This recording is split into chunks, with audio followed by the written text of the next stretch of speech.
السلام عليكم ورحمة الله وبركاته.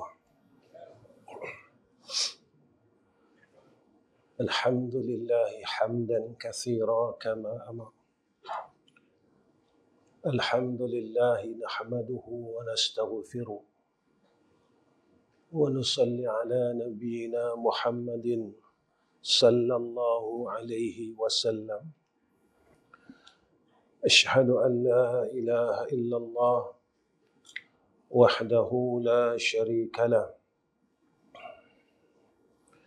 وأشهد أن محمدا عبده ورسوله.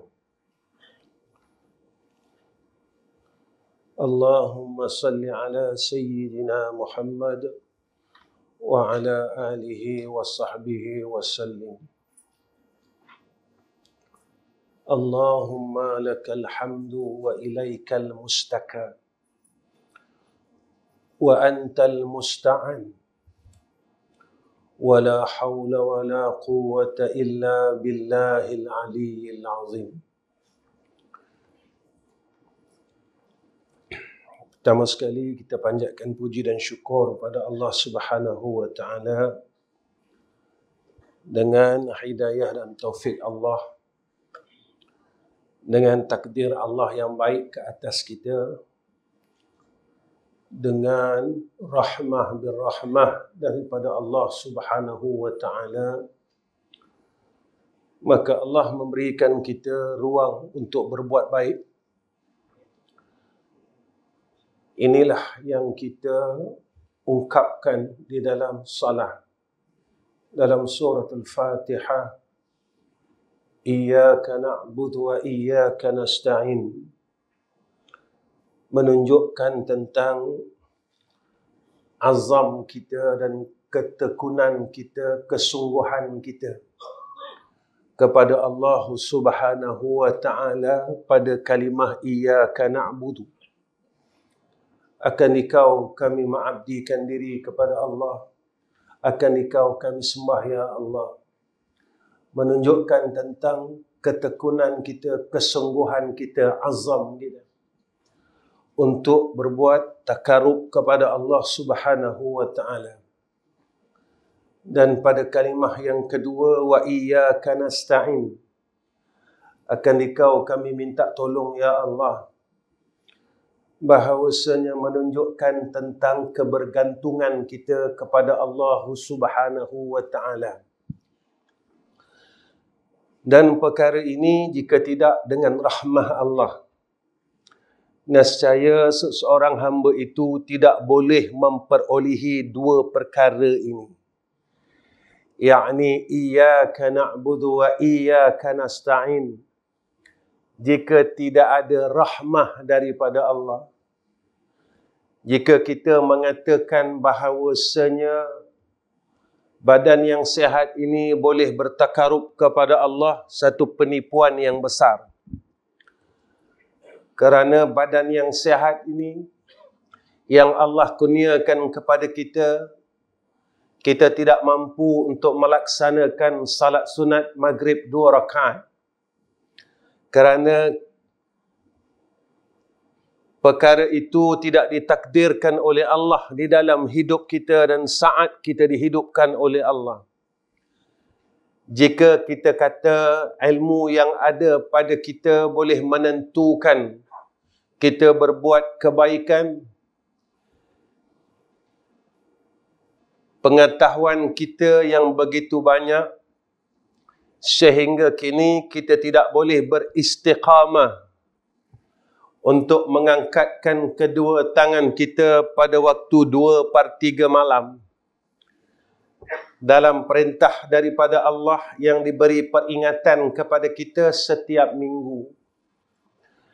Tatajafa junubuhum 'anil madaji'i yad'una rabbahum khaufan wa tama'a wa mimma razaqnahum yunfikun.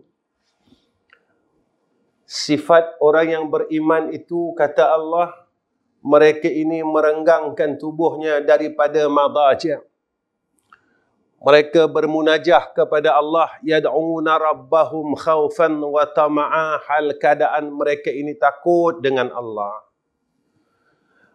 Wa tama'a, hal keadaan mereka ini tamak dengan rahmah Allah. Tetapi hakikatnya, dengan rahmah Allah lah kita boleh berbuat baik kepada Allah Subhanahu wa ta'ala. Dengan rahmah Allah lah kita boleh menjadi hamba yang dinamakan syakirun. Hamba yang bersyukur kepada Allah. Jika kita pandang daripada perkara ini, tuan-tuan, sebenarnya kita tidak hebat. Ilmu tidak boleh memberikan apa-apa kesan langsung. Kesehatan tidak boleh memberi apa-apa kesan langsung. Masa lapang yang ada pada kita tidak boleh memberi apa-apa kesan langsung. Di dalam kita meletakkan diri sebagai hamba Allah. Kerana jika tidak ada rahmah Allah di dalam hidup kita ini, nescaya tidak akan berlaku kebaikan di dalam perjalanan umur yang Allah tentukan kepada kita. Hikmahnya dirahsiakan. Bilakah umur ini sampai kepada titik noktahnya. Tetapi kadang-kala kita terlupa bahawa kita ada Allah. Dalam pada kita sujud, salat 5 waktu, berpuasa dalam bulan Ramadan, mengeluarkan zakat, berulang-alik mengerjakan haji dan umrah. Kita lupa bahawa kita ada Allah yang mentadbir kita. Sebab itu di dalam suratul Fatihah diingatkan pada ayat yang kedua. Alhamdulillahi Rabbil Alamin. Segala puji bagi Allah. Allah yang bersifat pentadbir bagi sekalian alam ini. Jika kita belajar ilmu tauhid, dalam kitab-kitab tauhid yang asas, kitab tauhid yang rendah, kitab tauhid yang nipis, seumpama Bidayatul Hidayah, kitab Aqidatun Najin, menjelaskan kepada kita siapa itu alam. Apakah itu alam? Di dalam ilmu tauhid menjelaskan supaya setiap apa yang kita ucapkan dan kita buatkan kita faham. Alam, kata ulama tauhid, tiap-tiap perkara yang dijadikan oleh Allah Subhanahu wa ta'ala namanya alam. Dan sifat bagi alam ini adalah baharu. Dan makna baharu itu, kata ulama tauhid, menerima daripada adam kepada wujud. Asalnya dia tak ada, lalu diadakan oleh Allah Subhanahu wa ta'ala. Dan menerima wujud kepada Adam. Daripada keadaan ia diadakan oleh Allah, lalu satu hari nanti dan satu masa nanti akan ditiadakan oleh Allah. Inilah alam. Lalu kita fikir, apakah aku ni ada sifat itu? Kita kena berfikir, apakah aku ada sifat itu? Jika kita rasa kita ada sifat itu, kita adalah alam. Dan jika kita duduk pada tempat alam, kena ingat bahawa kita ada pentadbir, iaitu Allah. Maka seseorang yang ditadbir, bermaknanya kena akui bahawa dirinya adalah dalam keadaan yang lemah. Dan kita tidak boleh mengatakan bahawa kita bertuankan diri kita sendiri. Aku boleh, aku kuat, aku ada kekuatan, lalu aku boleh buat apa yang aku boleh buat. Aku ada harta, aku boleh buat apa yang aku nak buat dengan harta tersebut. Aku ada kesihatan, aku boleh buat dengan apa yang aku mampu buat dengan kesihatan yang Allah berikan kepada kita. Pastikah orang yang sihat itu mampu sujud kepada Allah? Pastikah orang yang sihat itu mampu membaca kalam-kalam Allah? Jika kita tanya dalam diri kita, pada hari ini berapa banyakkah kalam Allah yang telah kita baca dan berapa banyakkah kalam-kalam manusia yang telah kita baca? Mana kalam manusia, Ustaz? Dalam handphone kita berpuluh grup WhatsApp. Berapa banyakkah WhatsApp yang telah kita baca jika kita kira dengan kalam Allah, iaitu Al-Quran? Tuan-tuan, kita kata kita sehat, mampu dan tidak perlu rahmat Allah. Kerana apa saya berkata demikian? Kerana dalam hari ini kita langsung tidak merasakan mengharap rahmat Allah. Siapakah seorang hamba yang mengharap rahmat Allah? Maka kata ulama, seumpama seorang pemuda dan seorang manusia yang tengah lemas di dalam lautan. Ketika itu harapannya terlalu kuat, mengharap pertolongan demi pertolongan daripada Allah Subhanahu wa Ta'ala. Lalu saya bertanya dengan diri saya dan tuan-tuan, apakah ada perasaan itu di dalam diri kita pada hari ini? Daripada bangun tidur sehingga sekarang, berapakah kekuatan perasaan itu kita mengharap akan rahmat Allah Subhanahu wa Ta'ala? Ataupun langsung kita tidak merasainya pada hari ini? Kerana kita rasa aku masih hidup. Kita rasa aku ada ilmu. Kita rasa aku sihat. Kita rasa aku kuat. Kita rasa aku mampu. Dan kita terlupa yang kita ini adalah hamba Allah Subhanahu wa Ta'ala. Yang bersifat dengan kidam hanya Allah Subhanahu wa Ta'ala. Yang tidak dimulai dengan tiada. Kita dimulai dengan tiada, lalu diadakan oleh Allah Subhanahu wa Ta'ala. Tuan-tuan, jika kita dimulai dengan tiada, apakah yang ada pada kita sedia ada?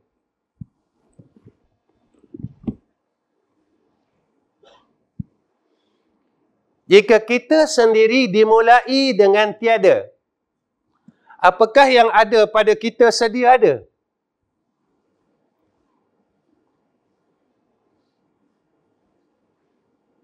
Ilmu yang ada pada aku sedia ada. Harta yang ada pada aku sedia ada. Pangkat yang ada pada aku sedia ada. Kekuatan yang ada pada aku sedia ada. Yang bersifat dengan sedia ada ataupun qidam, hanya Allah Subhanahu wa Ta'ala. Ketika kita menyadari yang kita ni alam, dan apa yang ada pada kita ini adalah alam, bermakna daripada dulunya tiada lalu diberikan oleh Allah kepada kita. Ilmunya, hartanya, kesehatannya, masa lapangnya. Dan kena ingat, sifat bagi alam itu daripada wujud kepada Adam, satu hari akan ditarik oleh Allah Subhanahu wa Ta'ala. Maka saat ini dan perkara ini yang selalu kita lupa di dalam kehidupan kita. Kita tahu yang kita ini makhluk Allah. Tetapi kadang-kala kita merasakan bahawa aku berpakai dengan sifat kidam. Ilmu yang ada pada aku tak akan hilang. Harta yang ada pada aku tidak akan hilang. Pangkat yang ada pada aku tidak akan hilang. Kemuliaan yang ada pada aku tidak akan hilang. Kebesaran yang kebesaran yang ada pada aku tidak akan hilang. Yang tidak akan hilang, yang bersifat dengan sifat baqa, itu hanya Allah.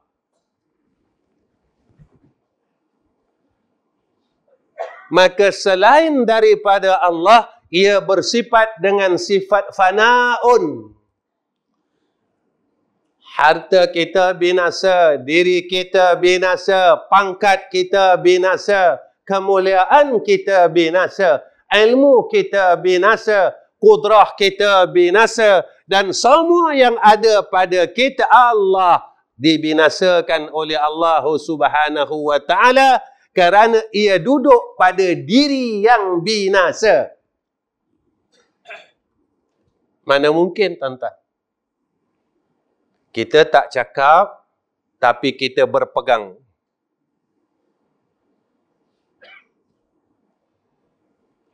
Lalu, ketika itu kita mula angkuh. Kita rasa pangkat kita kekal, lalu kita angkuh dengan pangkat kita. Tuan-tuan, orang yang angkuh ini diharamkan oleh Allah masuk syurga Allah. Kita rasa kita ada ilmu, lalu kita angkuh dengan ilmu kita. Kita rasa kita ada harta, lalu kita angkuh dengan harta kita. Kita rasa kita ada kesihatan, kekuatan, lalu kita angkuh dengan kekuatan dan kesihatan kita. Dan pada tatkala itulah insan-insan dan diri-diri ini akan dihalau oleh Allah ke dalam neraka jahannam, khalidina fiha abada.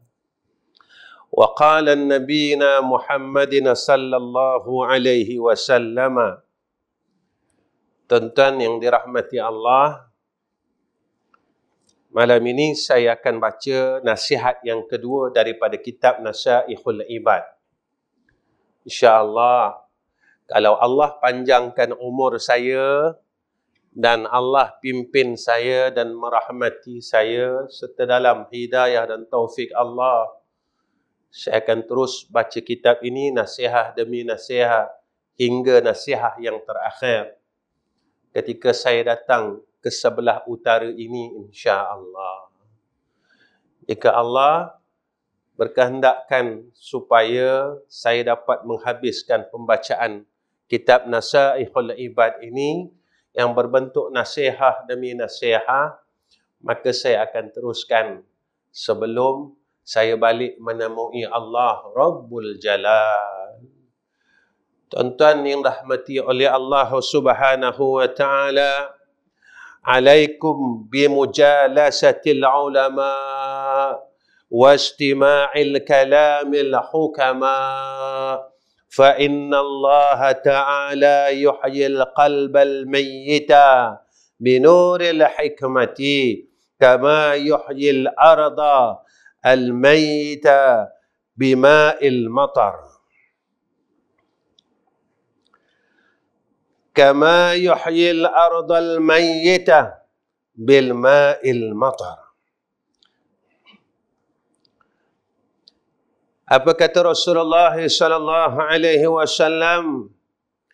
Kamu haruslah bergaul dengan para ulama dan mendengar perkataan hukama, kerana Allah menghidupkan hati yang mati dengan cahaya hikmah, yakni ilmu yang bermanfaat.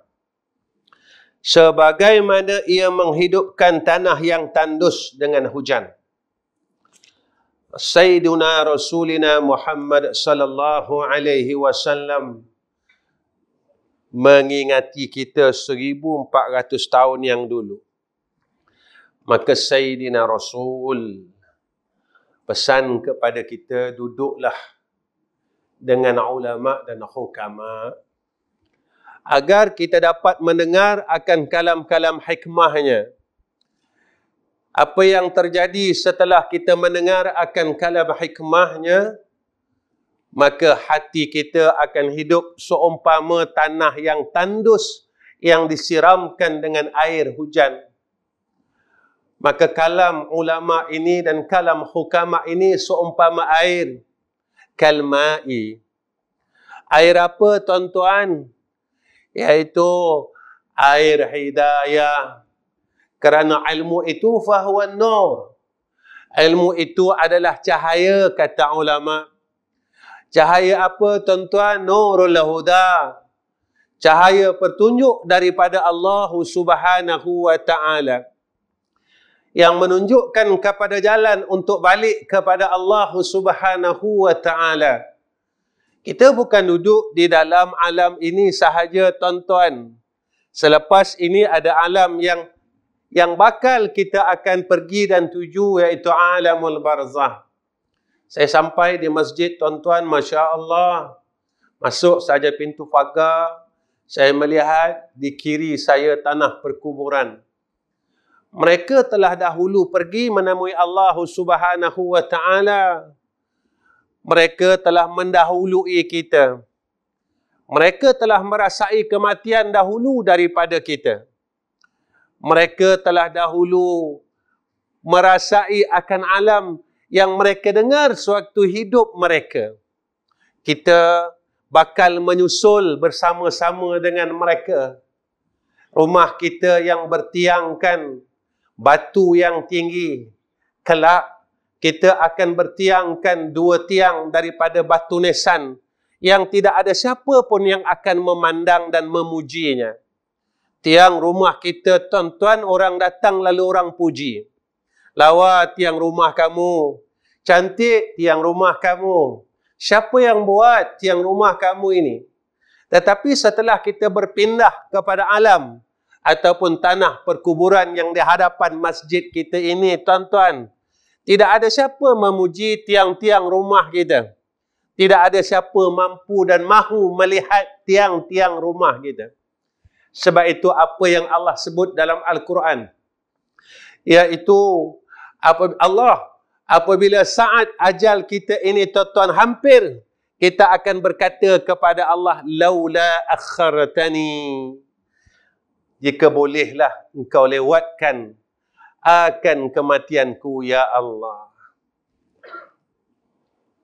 Ketika saat malaikatul maut datang menemui kita, kita berkata kepada Allah, laula akhartani, ya Allah, kalau boleh engkau lewatkanlah akan kematianku, ya Allah. Lalu apa yang kita nak buat pada waktu itu? Fa'asaddaqa. Ya Allah, aku ingin melakukan perkara yang benar. Aku ingin bersedekah. Aku ingin jadi orang yang berbuat perkara yang benar. Benar pada sisi engkau, ya Allah. Aku tak mahu lagi ditipu dengan nafsuku. Ditipu dengan dunia di sekelilingku. Aku tak mahu lagi mensyirikkan kau, ya Arhamar Rahimin.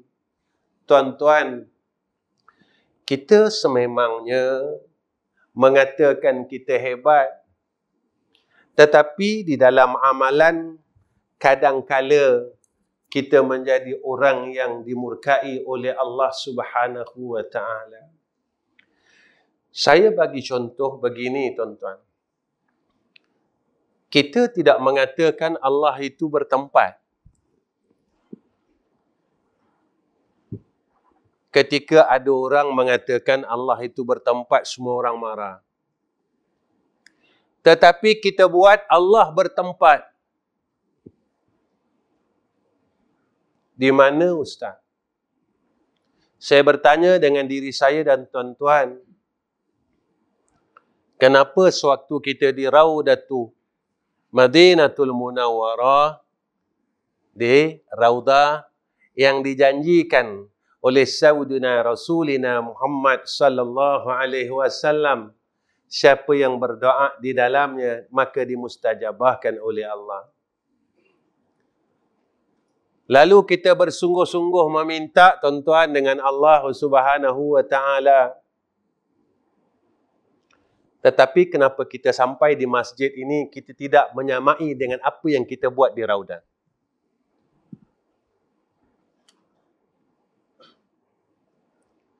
Hatta kadang-kala tangan kita letakkan di lutut, tuan-tuan. Tatkala seorang imam mengangkatkan tangannya berdoa kepada Allah Subhanahu wa Ta'ala, dengan keangkuhan kita, dengan kesombongan kita, kita meletakkan tangan kita di kepala lutut, seolah-olah kita tidak mempercayai ketika aku berdoa di sini, Allah mustajabkan doaku.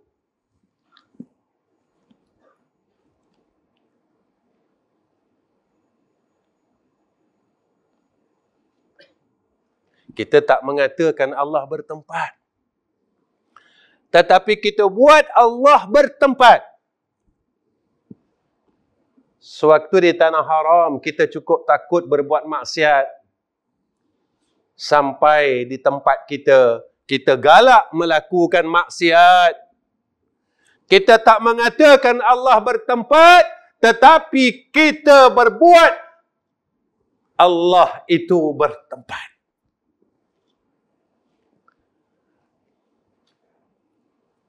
Ketika saat itu kita dimatikan oleh Allah, apakah kematian kita ini diterima sebagai seorang hamba yang tidak mensyirikkan Allah?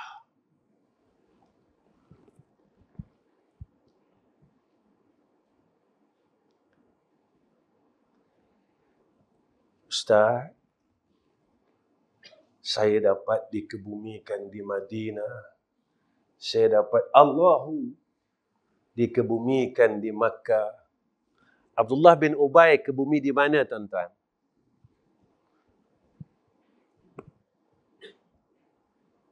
Abdullah bin Ubay ini dikebumikan di mana, tuan-tuan?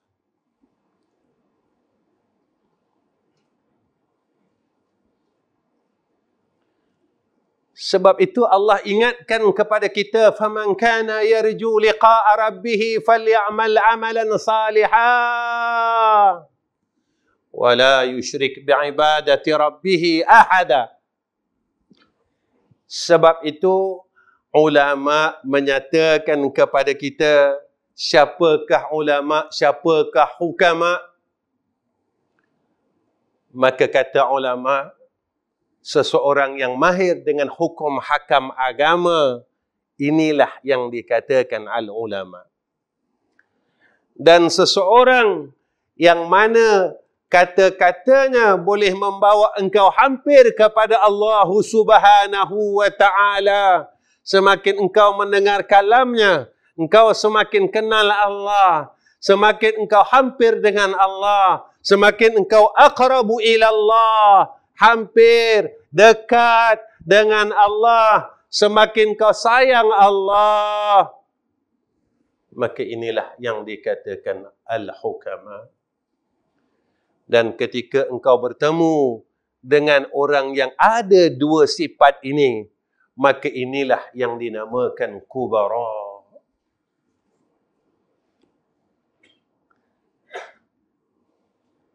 Yaitu orang yang menghimpunkan syariahnya dan hakikahnya.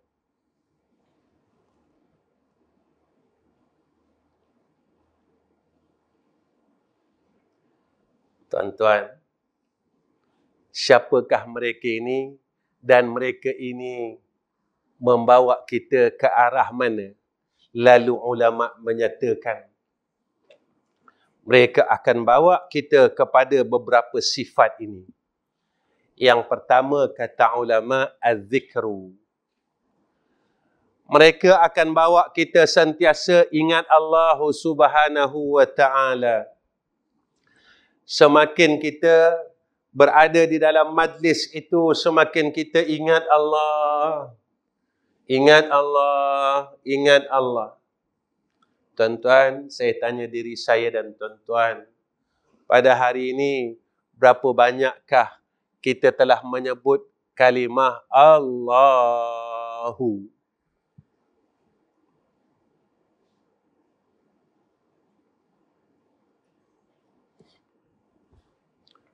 Pada hari ini, berapa banyakkah kita telah memanggil nama Allahu?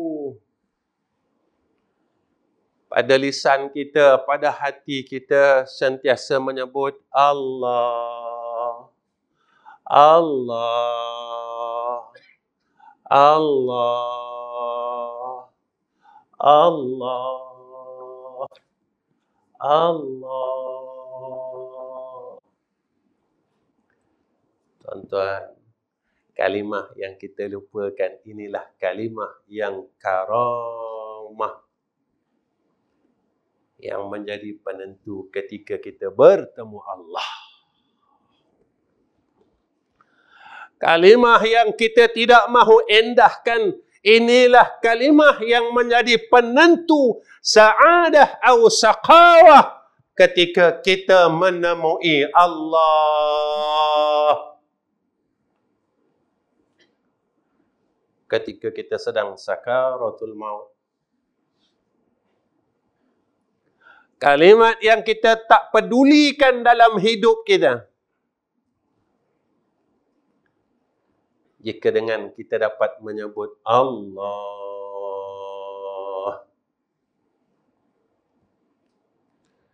nescaya kita menjadi hamba dalam golongan sa'adah. Maka kita, jika mana kita selalu dipimpin supaya kita ini menjadi hamba yang zakir, yang bersifat dengan az-zikru, sentiasa sebut Allah, ingat Allah, ingat Allah, ingat Allah. Tuan-tuan, jangan jadi hati yang keras. Ketika kita disebutkan nama Allah, hati kita langsung tidak merasakan apa-apa.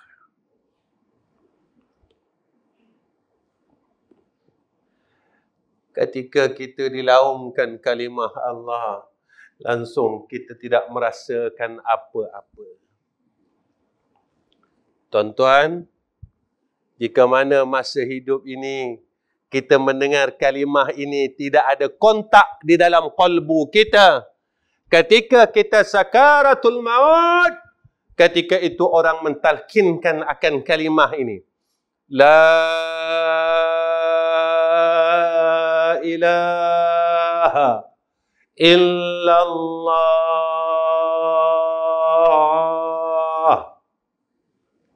Kita tak rasa apa-apa, tuan-tuan. Kita tak boleh sambut.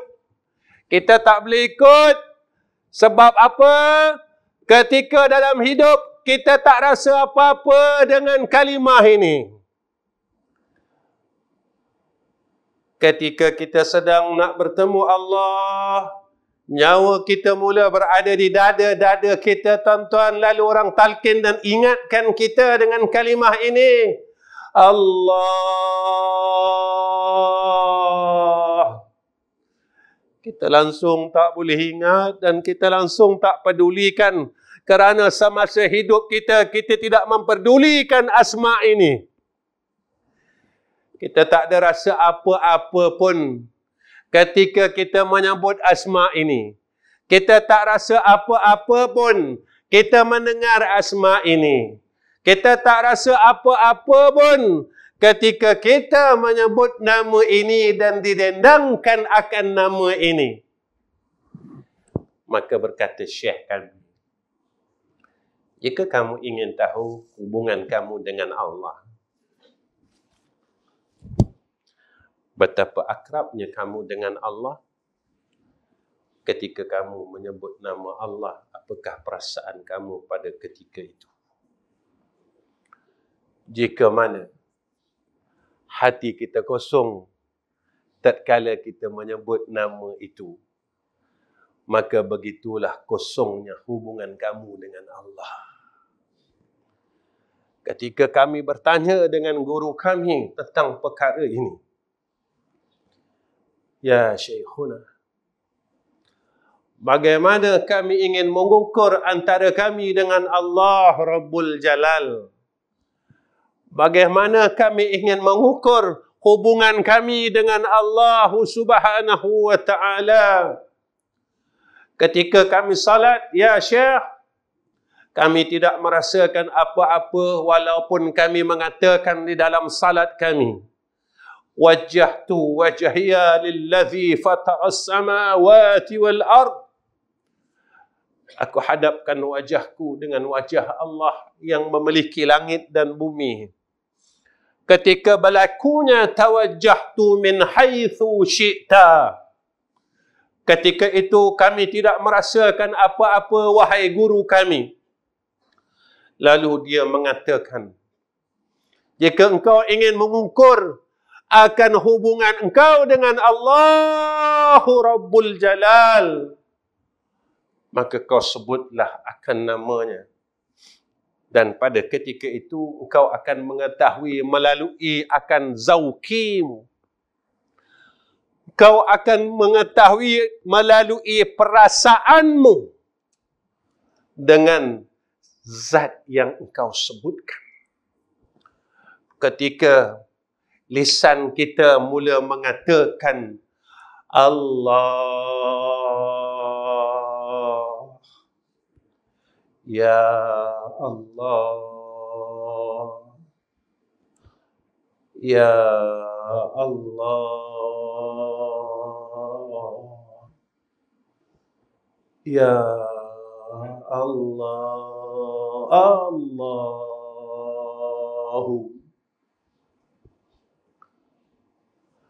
Apakah perasaan kita seorang hamba yang mana ada satu perkara besok di dalam jannah Allah, nikmat yang tidak ada boleh mengatasi segala nikmat di dalam dunia ini, kata Rasulullah sallallahu alaihi wasallam. Keinginan seorang hamba menatap wajah Allah subhanahu wa ta'ala. Maka kata ulama, pada ketika itu ada orang yang dapat dianugerahkan oleh Allah menatap wajah Allah subhanahu wa ta'ala setiap hari. Ada orang yang dikurniakan oleh Allah menatap wajahnya seminggu sekali. Ada orang yang dikurniakan oleh Allah sebulan sekali. Ada orang yang dikurniakan oleh Allah setahun sekali. Dan ada orang yang dikurniakan oleh Allah menatap wajahnya seumur hidup sekali.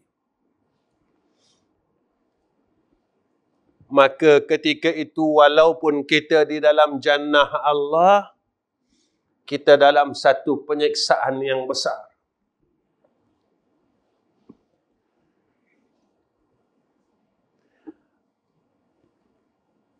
Maka berkata seorang awliya illahi ta'ala,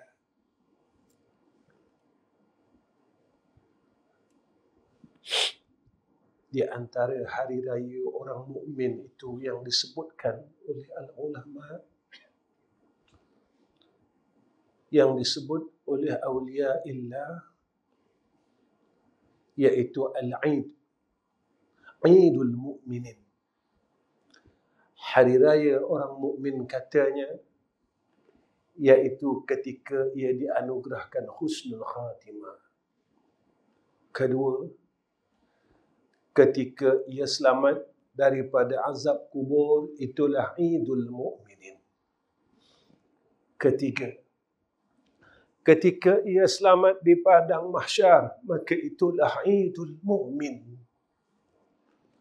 Yang keempat, ketika ia dapat masuk dalam syurga Allah, maka itulah Eidul Mukmin. Dan yang kelima,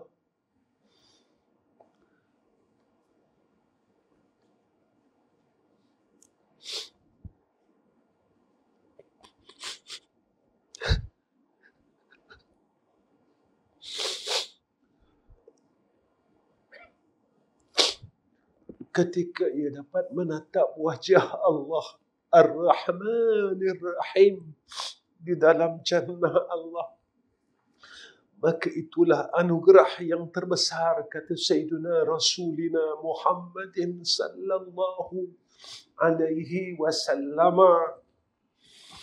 Kerana tatkala wafat Rasulullah sallallahu alaihi wasallam, maka Sayyidina Jibril alaihissalam bertanya kepada Rasulullah sallallahu alaihi wasallam, Ya Rasulullah, apakah ingin aku mohon kepada Allah agar ditangguhkan tentang kewafatanmu, ya Habib Allah?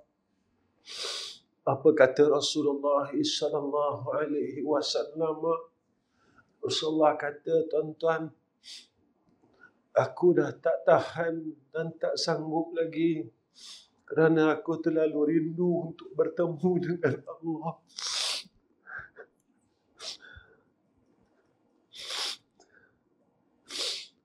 Nabi yang sayang umatnya melebihi sayangnya seorang ibu. Nabi yang menyayangi umatnya lebih lagi seorang ibu menyayangi anaknya.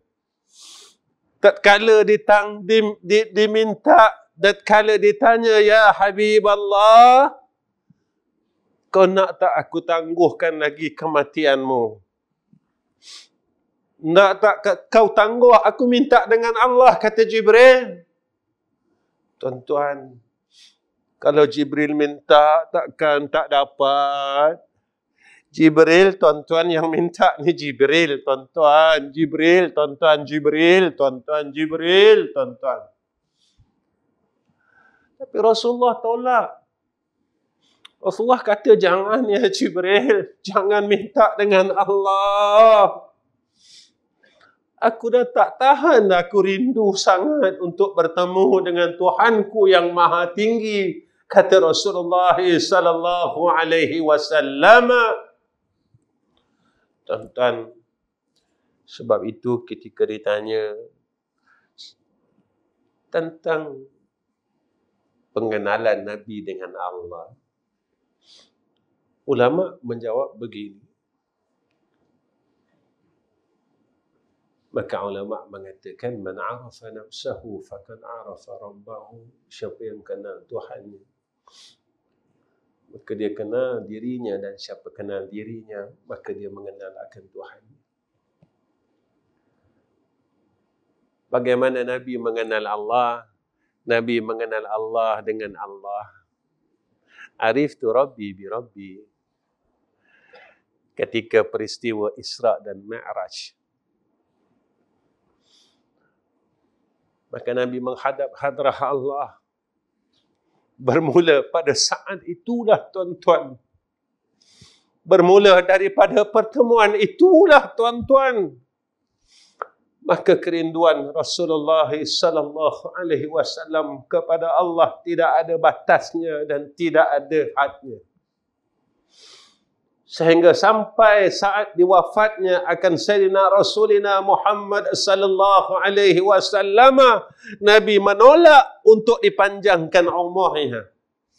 Ketika Sayyidina Jibril menawarkan Jabal Uhud menjadi emas untuk dianugerahkan kepada Rasulullah sallallahu alaihi wasallam, Rasulullah menolak mentah-mentah kerana kerinduan Nabi dengan Allah Subhanahu wa ta'ala. Kecintaan Nabi dengan Allah Subhanahu wa ta'ala. Cukuplah aku ada Allah. Cukuplah aku ada Allah. Itulah yang ada dalam hati Nabi kita Muhammad sallallahu alaihi wasallam. Tuan-tuan, jika tuan-tuan jumpa akan ulama ini yang membawa tuan-tuan ingat kepada Allah, maka peganglah tangannya dan ikutlah apa yang dilaluinya. Kerana mereka akan memimpin tuan-tuan ke arah Allah dan Rasul.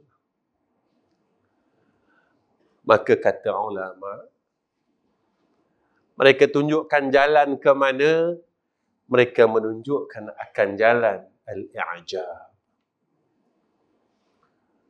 Mereka menunjukkan jalan dan cara untuk kita melihat kebesaran Allah. Merasa takjub dengan kebesaran Allah Subhanahu wa ta'ala. Tuan-tuan, hebat tuan-tuan Allah ini. Tak lama lagi kita akan menyambut Isra dan Mi'raj. Linuriyahu min ayatina. Allah memperlihatkan akan kebesarannya, tanda-tanda kebesarannya kepada kita. Supaya kita ini semakin yakin dengan Allah. Semakin membesarkan Allah. Ketika kita merasa ajab, merasa ta'ajub dengan Allah, lalu kita sentiasa membesarkan Allah. Allah didik kita dalam salah, awal perbuatan kita bi kalimati takbir. Allahu Akbar. Ya Allah, yang bersifat dengan maha besar Engkau, ya Allah. Ya Allah, jadikanlah aku hamba yang sentiasa membesarkan Engkau, ya Allah. Ya Allah, jika datang kepada aku perkara yang lain, jangan aku memperkecilkan Engkau, ya Allah. Tuan-tuan, ketika salat, kita mengatakan Allahu Akbar. Ketika kita memiliki harta, kita mula memperkecilkan Allah. Ketika kita memiliki pangkat, kita mula memperkecilkan Allah. Ketika kita mula memiliki ilmu dan amal yang banyak, kita mula memperkecilkan Allah. Kita rasa kita besar. Dengan harta yang ada pada kita, aku besar. Aku orang besar. Aku pangkat besar. Harta aku besar. Sehingga kita terlupa kalimah Allahu Akbar yang maha besar. Hakikat yang mempunyai kebesaran hanya Allah Subhanahu wa ta'ala. Pada ketika itu, kita menggunakan setiap pemberian Allah, memperkecilkan Allah. Macam mana kita kecilkan Allah, tuan-tuan? Dengan kita melanggar hukum Allah. Kita lawan Allah. Kita lawan Allah. Kita lawan Allah. Tuan-tuan, kita tak mampu kata kita hebat. Masa yang ada pada kita, umur yang ada pada kita, kita tak bawa banyak pun dengan Allah. Kita tak mampu pun nak berzikir, nak sebut nama Allah, nak berselawat, nak bertahlil, nak bertasbih. Kalau kita tanya diri kita, banyak mana tahlil yang kita dah himpunkan untuk kita bawa balik jumpa Allah? Berapa banyak tasbih yang kita dah baca, yang kita nak himpun, nak bawa balik besok mati jumpa Allah? Berapa banyak selawat yang kita dah baca, yang kita himpunkan, kita nak bawa balik jumpa Allah? Berapa rakaatkah sembahyang sunat yang kita dah himpunkan, kita nak bawa balik jumpa Allah? Berapa banyakkah sedekah kita daripada harta yang Allah berikan kepada kita untuk kita balik jumpa Allah? Dalam dunia kita pertahankan jawatan kita, tetapi kita tidak mampu mempertahankan jawatan kita sebagai seorang Muslim pada sisi Allah. Dalam dunia kita mempertahankan pangkat kita, tapi kita tak mampu mempertahankan pangkat kita sebagai seorang mukmin pada sisi Allah. Dalam dunia kita berusaha sungguh mempertahankan harta kita jika diambil orang. Tetapi kita tidak mampu mempertahankan harta amal saleh kita yang dicuri oleh nafsu dan iblis setiap hari. Di dalam dunia, kita sanggup mempertahankan rumah kita daripada dirobohkan oleh manusia dan dirampas oleh manusia. Tetapi kita tidak mampu mempertahankan akan rumah kita di dalam syurga Allah Subhanahu wa ta'ala.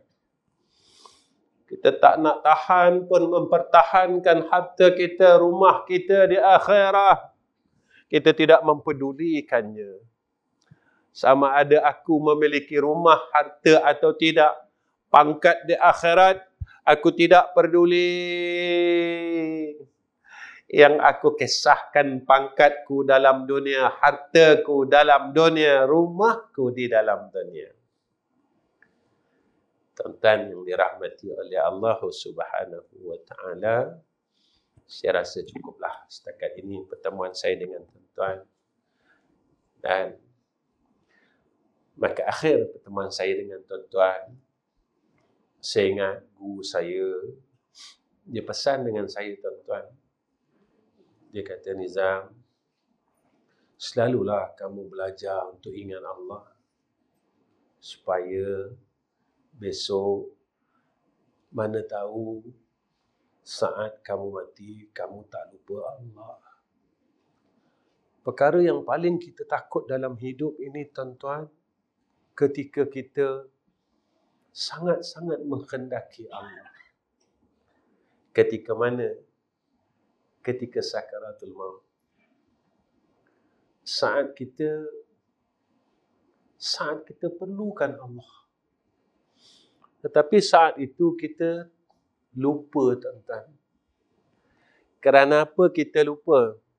Kerana akal fikiran kita telah dipenuhi dengan selain daripada Allah. Akal kita penuhkan dengan perniagaan, sibuk dengan dunia. Akal kita penuh dengan makhluk Allah, manusia.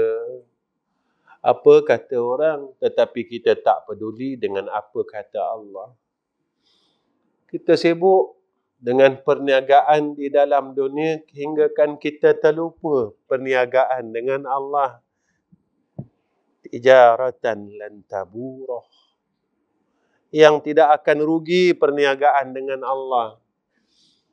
Kita lupa kerana akal kita penuh dengan makhluk-makhluk di dalam dunia ini. Dengan sahabat-sahabat dalam dunia ini yang selalunya ajak kita melalaikan Allah. Mereka tak pernah ingatkan kita pun tentang akhirat itu sendiri. Kita terlupa tentang sahabat-sahabat jannah kita yang di dalam syurga Allah. Maka Syekh kami kata, belajarlah daripada sekarang masa kau hidup. Macam mana saya kata, kau belajar ingat Allah dengan cara kau praktiskan dalam hidup kau. Saya kata, guru tunjukkan pada kami. Dia kata, cubalah. Kau belajar, tarik nafasmu lalu kau tahan nafasmu. Ketika itu kau merasakan seolah-olah engkau sedang berada di dalam ambang sakaratul maut. Dan ketika engkau sedang menahan nafasmu, maka kau ucaplah kalimah Allah di dalam hatimu. Ya Allah, Ya Allah, Ya Allah, Ya Allah. Sehingga semampu-mampumu. Dan setelah engkau tak mampu menahan nafasmu, maka engkau hembuslah nafasmu yang terakhir itu. Dengan nama Allah yang meniti di dalam bibir hatimu. Ini kata guru kami. Betul lah apa kalam ulama dan perkataan di bena-bena masjid, tuan-tuan. Dulu orang letak bena masjid, depan masjid kan. Semayanglah kamu sebelum kamu disemayangkan. Matilah kamu sebelum kamu dimatikan. Belajar-belajarlah rasa mati. Macam mana nak rasa mati? Tariklah nafas. Tahan nafas kita. Ketika kita mula sakaratul maut, nafas kita mula sangkut dan tertahan pada ketika itu, kata ulama. Dan berusahalah kamu menyebut asma Allah. Ya Allah, Ya Allah, Ya Allah. Semampu-mampu kamu, kata Syekh kami.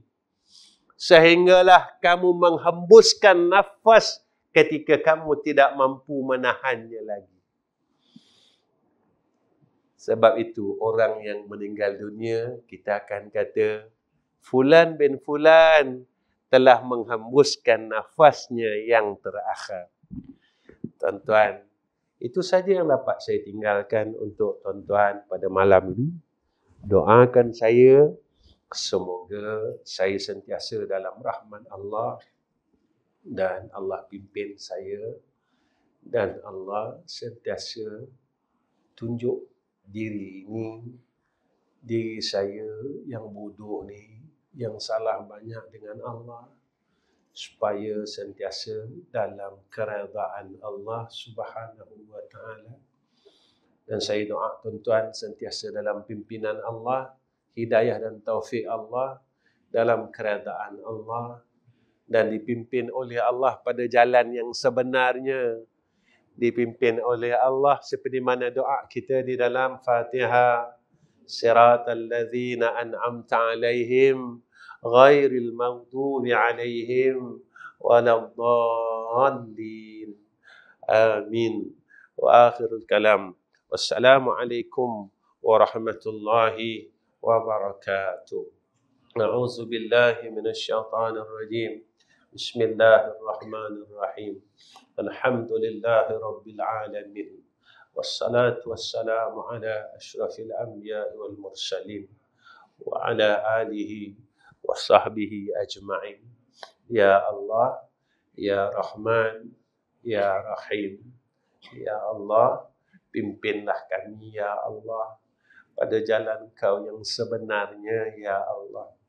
Pimpinlah jasmani kami dan rohani kami, agar kami dapat istiqamah dan berterusan menghadap ke hadrah-Mu, Ya Allah.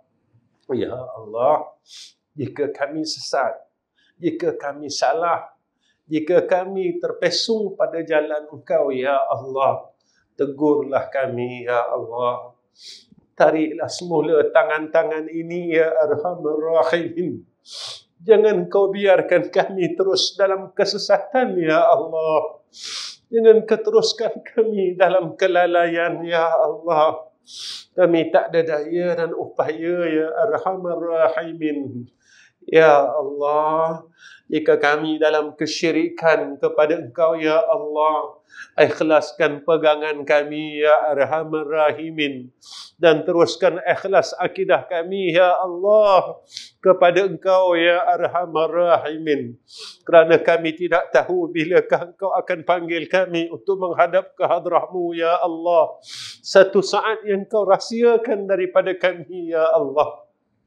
Ya Allah, ketika kami balik bertemu dengan Engkau, Ya Arhamar Rahimin, biarlah dan jadikanlah pertemuan kami dengan Engkau, Ya Allah, satu pertemuan yang indah, Ya Arhamar Rahimin.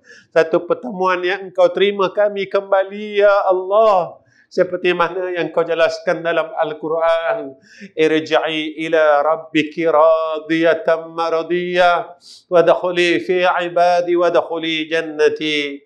Ya Allah, kami semua hamba-hamba-Mu pada malam ini mengangkatkan dua tangan kami yang kotor ni, Ya Allah, yang dosa banyak ini, Ya Allah. Angkatkan segala bala yang telah Engkau turunkan di muka bumi ini, Ya Arhamar Rahimin.